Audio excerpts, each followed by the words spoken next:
Welcome to episode 6 of the Very Metal Diary of Cleo Howard. Monday, 17th of March. Today, Barry the Builder was wearing a Motorhead t-shirt and he gave me the most amazing smile and said, "Good morning, Red." I'm beginning to get used to the name Barry. I remembered that the lead guitarist in Bolt Thrower is called Barry Thompson, so actually, Barry is a brilliant name.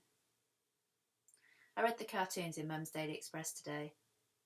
Why does Garfield hate Mondays so much? He doesn't go to work or to school. Maybe he misses John while he's at work, or maybe Odie really winds him up when John isn't around. Garfield probably wants to sleep, but Odie wants to do stuff. Tuesday, the 18th of March. Today I gave Jenny this dilemma. Would she rather have her nose pierced or have a 30-second snog with Lex? She's thinking about it. I finished reading Judy Blume's Forever. Catherine, whose surname is Danziger, which is very cool, loses her virginity to Michael, who calls his penis Ralph. I think it's weird to name your penis. This was a much realer sex scene than when Rosalie and Jürgen Thor do it in Ben Outen's This Other Eden, but I'd rather be Rosalie than Catherine. Learning from books just isn't as good as the real thing. The Brownie Guide Handbook suggests that you practice swimming by lying across a chair, and I did do this before I learnt to swim, but once I was in the water, it was totally different.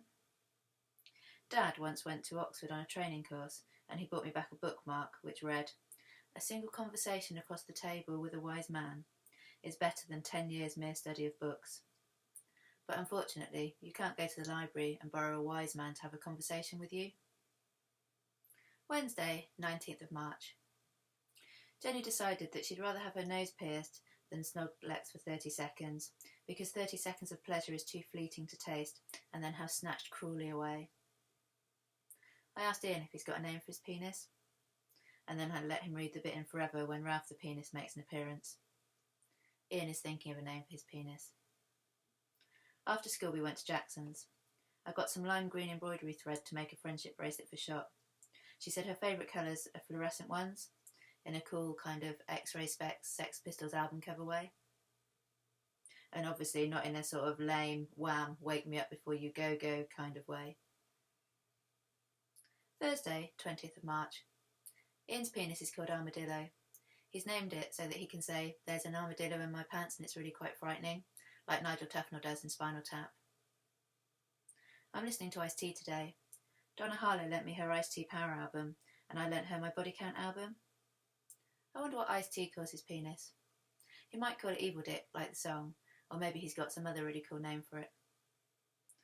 There's a song he does on his Power album called LGBNAF, which stands for Let's Get Butt Naked and, well, you can guess what the F stands for, diary. Friday, 21st of March. I spoke to Barry the Builder today. I was wearing my Anthrax Eye on the Law t-shirt and walking very slowly past where he was working, and he looked up and said, "Great t-shirt." Then I said, "Thanks, I love the Thrax." I have absolutely no idea why I suddenly abbreviated Anthrax. I was just very, very flustered.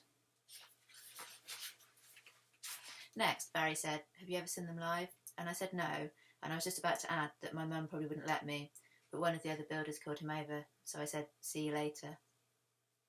Today is the last day of school until after Easter. Over the holidays, I'm going to have to come up with a better seduction tactic than just slowly walking past. My period started today, my 7th ever. Maybe the lucky 7th one will be the one that makes my boobs grow. Why didn't they tell us about periods in Brownies? The handbook is supposed to be full of everything young women need to know. Also, can dogs tell when you've got your period? On my way home today, a dog almost strangled himself with his lead trying to get at me. I suppose at least I'm popular with dogs. Saturday, 22nd of March. Rereading yesterday's entry, I realised that the Thrax isn't even an abbreviation for anthrax. It's one letter longer. I think I just had to say something, because my heartbeat was so loud that I thought Barry would be able to hear it.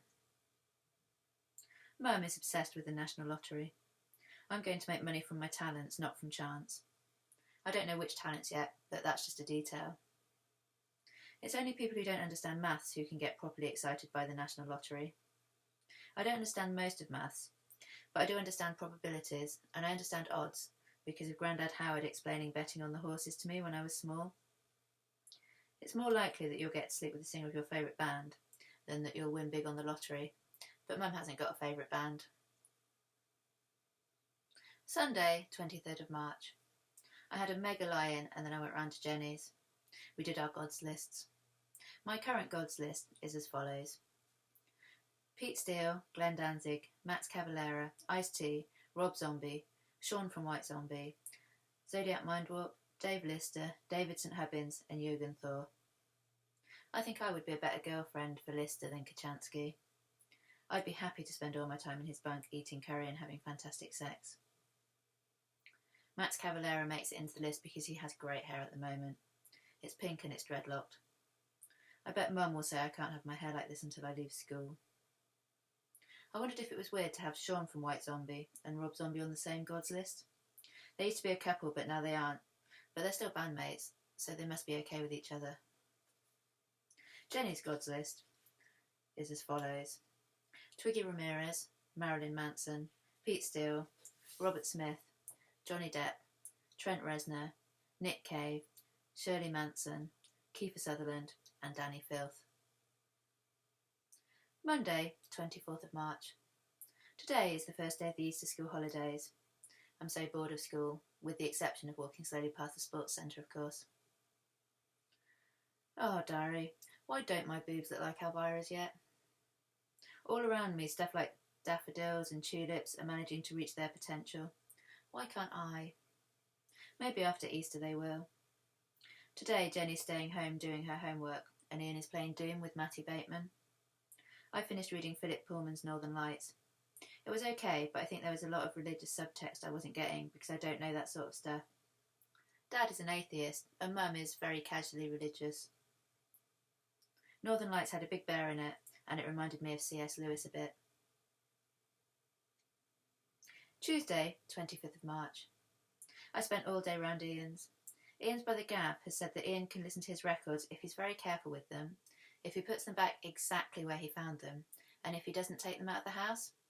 This is amazing because we now got a whole new load of stuff to listen to. It's not all metal, but Gav has got tons of music, so some of it must be good. He's got some punk stuff and some rock stuff as well. Today we listened to Ted Nugent. He's got the eyes of a madman. His song Thunder Thighs is like a horrible version of AC/DC's Whole Lot of Rosie. I wonder what bra size Rosie is. And also, do men prefer it if you're slimmer with smaller boobs or fatter with bigger boobs? Wednesday, 26th of March. Kerrang had James Hetfield on the cover today. When will they learn that Megadeth are better and that short-haired Metallica is generally bad Metallica? Annoying neighbourhood watch fanatic Mr. Moffat from number 108 stopped Mum on her way home from work today. He told her that he'd seen me smoking. I told her that his old eyes must have been mistaken. He's an Olympic standard curtain twitcher. I'm not sure whether she believes me or believes him. Thursday, 27th of March. I saw an ice cream van today. Spring is definitely on the way. I'm still waiting for my chest to burst forth. Jenny and I went to the big Asda with her mum, and we helped to do the shopping, and then we had a chocolate cake with mini eggs on and a drink in the cafe. Jenny's parents don't do the lottery, which is good because the queue for it was massive. In some ways, winning the lottery would be good. I wouldn't have to worry about failing my GCSEs, but it wouldn't make me less shy or give me a larger chest. Unless I bought a boob job, but I don't want to do that. Mrs. Butler's magazines are full of horrible tales of popped implants and infected scars. Friday, 28th of March. Today is Good Friday. Ian and I went to see his Nan Betty. She made us hot cross buns with real butter. We never have real butter at home because Mum is almost always on a diet. I gave Ian the following dilemma. Would he rather never play Doom again or never wear trousers again? He's having a think about it. This evening I watched my video of the tale of the bunny picnic. The moral of the story is that sometimes it's good to be small and that you still have a part to play. I painted my nails alternating red and black, ready for the pub tomorrow. Saturday, 29th of March. Ian said that he'd rather never wear trousers again than never play Doom again. What he'd do is wear really, really, really, really long shorts. The Green Man was both brilliant and terrible tonight. There was too much Alanis Morissette on the Green Man jukebox. It's not even metal, give it a rest. I saw Barry the Builder. He said hello. He was with a group of mates, 2 men and 2 ladies. He's probably got a girlfriend, but maybe not because of the eyebrow. It's his fatal flaw, like Macbeth's ambition. He asked me who he was with, and I said just some mates. I nearly said some mates from school, but then I remembered I was in the pub. Sunday, 30th of March. Today is Easter Sunday, and a new TV channel started today. It's called Channel 5, which is not very imaginative, and the Spice Girls are on it, so I'm not watching it. Me and Dad went to see Nanny Howard. We took her some daffodils. She was really chuffed, and she made a big show of getting out her crystal vase and putting the daffodils in it. It's nice to have one Nan who's not gone a bit doolally. Nanny gave me a £5 to get an Easter egg, or something else if I wanted. She said she wasn't sure if I was too old for an Easter egg or not. She reminded me of the time when I was 5, and Dad put some jelly egg sweets on my bedroom shelf before I went to bed, and he told me they were magic eggs, and I shouldn't touch them. When I was fast asleep, he swapped them for those fluffy yellow chicks that you decorate Easter cakes with. I was absolutely convinced that they'd hatched from the sweetie eggs. When Dad and I left, just before Songs of Praise, which Nan watches religiously every Sunday, I noticed that Nan already had loads of daffodils in her garden. I think Nan's story about the eggs shows that I could be trusted in the Garden of Eden, at least for a bit. Monday, 31st of March. Today is Easter Monday. I had a cream egg and a Spiro for breakfast. I used the Spiro fingers to scoop out the eggy centre. It was well lush. At the moment there is an advert that asks, how do you eat yours? I think my way is definitely the best way.